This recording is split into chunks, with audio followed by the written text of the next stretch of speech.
আমি মাননীয় প্রধানমন্ত্রী সহ সংশ্লিষ্ট সারা বাংলাদেশের সমস্ত প্রশাসনকে বলতে চাই, মনে রাখবেন আমাদের মা বোনের ইজ্জত আমাদেরকে রক্ষা করতে হবে।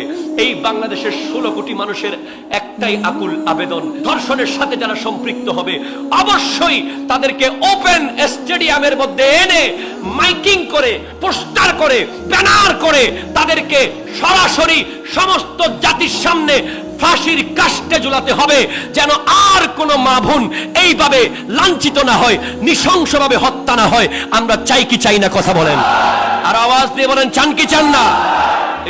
একজনকে যদি এভাবে শাস্তি দেওয়া হয় তাহলে আমরা আশা করতে পারি আর কেউ এই সাহস করবে না। এই ব্যভিচারের ব্যাপারে কোরআন বলছে, ওয়ালা তাকরাবুজ জিনা, তোমরা জিনার কাছে যেও না, তোমরা জিনার কাছে যেও না।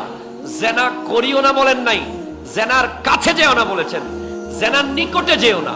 জেনার নিকটে যাওয়া মানে কি?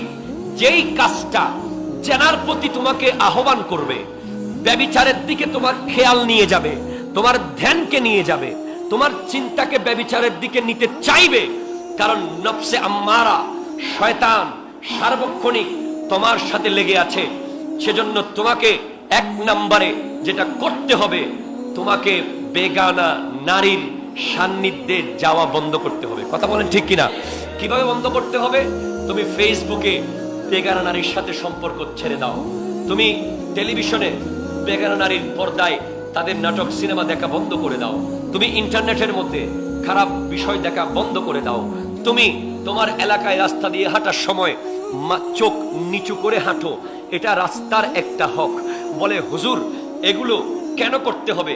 কারণ হাদিসে পাকের মধ্যে আছে, যেই ব্যক্তি ব্যভিচারের সাথে সম্পৃক্ত হয়ে যায়, জেনার সাথে সম্পৃক্ত হয়ে যায়, যেই মুহূর্তে সে ব্যভিচারের সাথে সম্পৃক্ত হয়, তার ভিতর থেকে ঈমান এমন ভাবে বের হয়ে যায়, আকাশের মধ্যে যেইভাবে মেঘ ঝুলে থাকে সেভাবে তার ভিতর থেকে ঈমান বের হয়ে আকাশের ঝুলে থাকে। যেই মুহূর্তগুলো তুমি ব্যভিচারের সাথে লিপ্ত রয়েছো, যে চোখের জানা, হাতের জানা, কল্পনার জানা, চিন্তার জানা, কানের ব্যভিচার, তুমি কান দিয়ে ব্যভিচারের কথা শুনছো, অন্যায়ভাবে কোনো বেগানা নারীর সাথে কথা বলছো, তার আওয়াজ তুমি শুনতে পাচ্ছ, চোখ দিয়ে তাকে দেখছো, হাত দিয়ে তাকে ধরছো, পা দিয়ে তার দিকে যাচ্ছ।